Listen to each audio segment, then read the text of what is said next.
which created a problem for this country to exist. In 1947, the UN stepped in. All right, that's where Jerusalem, put a little arrow so you can see where Jerusalem was. You see the little bit of white around it. There's not much there to even notice. All right, so in 1947, the UN took a certain amount of land and designated that they would give that back to the Jews because there was such an exodus of people coming back in. A lot of this exodus was caused because of World War II. All right, so you can still see Jerusalem. There basically was no land given to Jerusalem. The war broke out in 1947 between the Palestinians and the Jews. By the end of the war, in 1947, you could see what Israel had taken back to claim as their land. And you will see that right on the outskirts of Jerusalem, they finally took control in 1948 after the war. It was at that time they became a recognized nation and a state. That was in 1948 when that actually began. This was also known as the liberation of Jerusalem. Now, a six-day war there was a six-day war that took place after this. So I'll go back and get this corrected, but that took place in 1967. The Six-Day War, after the Six-Day War, they actually controlled Jerusalem.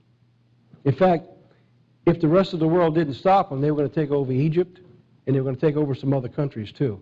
And in that Six-Day War, if you've never read the story, you need to go back and take a look at the power that God gave this nation. And God gave that to him because of the promises to Abraham and because of the prophecies that were going to be fulfilled. And you can see from 1946 till today where Israel had grown. And every time that these nations, the Palestinians and those who were the terrorists, tried to stop Israel, they grew. They got bigger and they got more powerful. So you can see through the course from 1946, you can see back then they said, well, there's no way in the world that it's going to take armies to surround Jerusalem to stop this. By 1967, after the Six-Day War, you can see they now control Jerusalem, and they are not giving it back. They will never give that land back again. And I'm going to show you a letter in just a few minutes. The Bible gives us an established fact that every time God has reached one of his appointed times, Satan was there. Remember the sub-theme to this sermon. At each time Satan was there attempting to destroy God's plan, he also tried to destroy God's people. Now, when this was beginning to take place, if we can look back and we can say, this was one of God's appointed times to bring Jerusalem to where it would fulfill prophecy. When did Satan begin his plan to stop it? Hitler in World War II.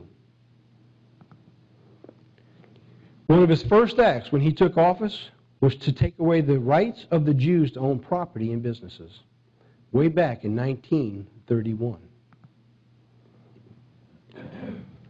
Few men in history, for the good or bad, have been so pivotal that their names are associated with excellence and good, or pure and evil. Adolf Hitler, born in Linz, Austria, was one of those men. Over the past 60 years, the name Hitler has become synonymous with the devil or Satan. He has been seen by the Western world, except for a few, as the man responsible for the 65 million deaths worldwide of World War II, including two-thirds of the Jews of Europe and close to 2 million children apart from the war deaths. His primary focus, you can see he was affixed to destroy the Jews. The world, the only recognized link that they have to the Old Testament, to God's people, is modern-day Israel, that they understand it, which are basically and primarily the Jews. He actually even aligned himself to the Arabs. And his goal was, while he destroyed and annihilated all the Jews throughout Europe, he was going to be working with the Arabs to go down and destroy all the Jews who were fleeing back to where? To Jerusalem. And there's a movie out with Paul Newman that talks about the Exodus. It's quite a movie, talk about the birth of Israel in modern-day times. His goal was to destroy off the face of the earth all Jews. Now, what is Satan's plan for us? We are Israelites. The end time tells us he's going after God's elect. And I'm going to show you that. What about today? First of all, we can look back and see historically how God orchestrated modern Israel's destiny. You can go back now and you can see, just briefly what I've gone, and you can go back and see it more intricately on your own if you do a study, and see how all these things came about, how miraculous they were. For Israel to be able to strike first and to destroy nations around them in 6 days and have the world come in and say, please stop. They actually stopped them because they would have marched right into Egypt. They would have marched right up to Syria, and there would have been no stopping Israel back then. And they would have took control of the whole area, and one of the goals was they were going to take back all the land of the tribes. And they would have had it too, had they just not stopped. And there was nobody there to stop them. And that's from 1947 to 1967. So in 20 years, God brought them where they weren't even an established nation to a powerhouse that they couldn't be stopped. Now they have nuclear weapons. They vow they will not be stopped. They will never walk to the gas chambers again. Only at an appointed time. Second, we can see clearly that Satan was there attempting to destroy God's plan and those God was using. Who was God going to use? It was the Jews of the day. And Satan went after to destroy them using Hitler and his policies. 11:13 says, the envy also of Ephraim shall depart. The adversaries of Judah shall be cut off, and Ephraim shall not envy Judah, and Judah shall not vex Ephraim. That has got to take place before Christ returns. So that means there's going to be a change coming. Have we been living in that change? Let's look forward now. A changing nation. The decisions for America's welfare today are being made out of fear, urgency, panic.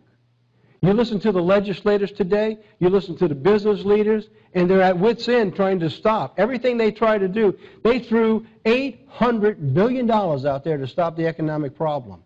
$350 billion went to banks and the financial institutions to help the housing market. Since they have done that, the economy has continued to drop, continued to get worse. Unemployment continues to rise. Every company that they gave billions of dollars to are now in worse shape than they were before they gave them the money. I mean, that doesn't take a rocket scientist to say there's a problem here.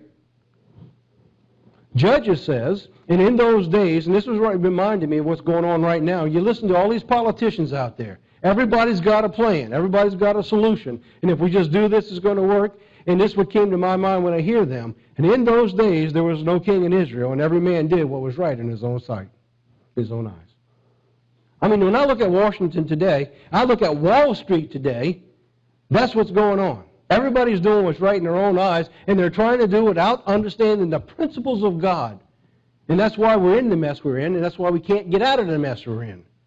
The decisions being made today by those in charge are the same people who failed to recognize the problems when they were being warned.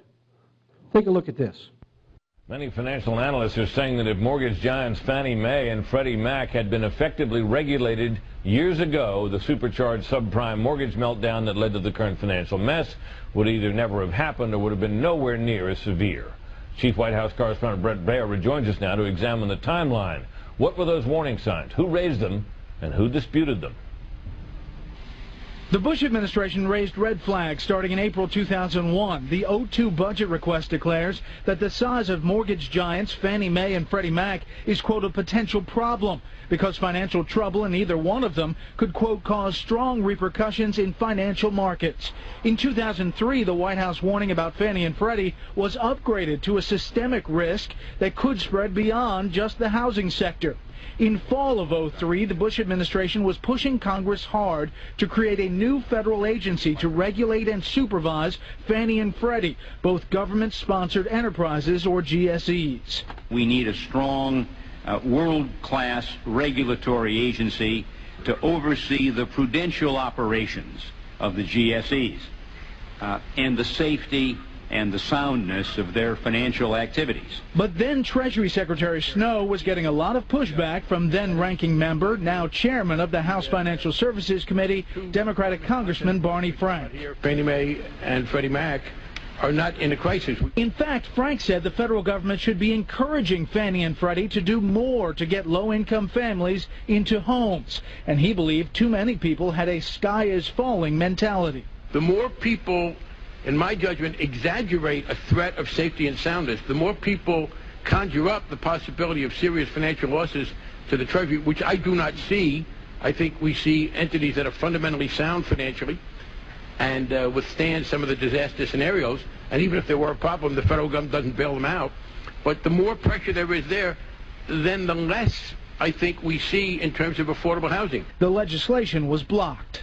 In 2005, Fed Chairman Alan Greenspan added his voice on Fannie and Freddie after Fannie leaders admitted major accounting screw-ups. Quote, enabling these institutions to increase in size, and they will once the crisis in their judgment passes, we are placing the total financial system of the future at a substantial risk. Adding later at another hearing on the topic, if we fail to strengthen GSE regulation, we increase the possibility of insolvency and crisis. But the two mortgage giants had staunch defenders. Democratic Senator Charles Schumer said, quote, I think Fannie and Freddie over the years have done an incredibly good job and are an intrinsic part of making America the best housed people in the world. If you look over the last 20 or whatever years, they've done a very, very good job.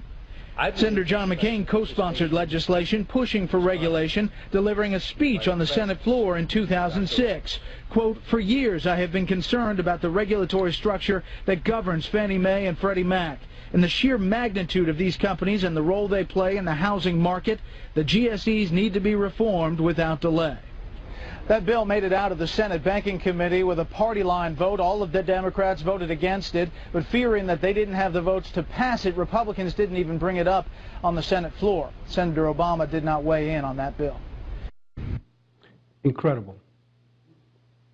They're financially solvent. I don't see a problem, and even if there is one, the federal government doesn't bail them out. Now, they're now running the crisis catch-up, trying to resolve the issue. Being warned that we got a problem, I said, there is no problem. Remember, said, yeah, there is a problem. They said, no, there is no problem.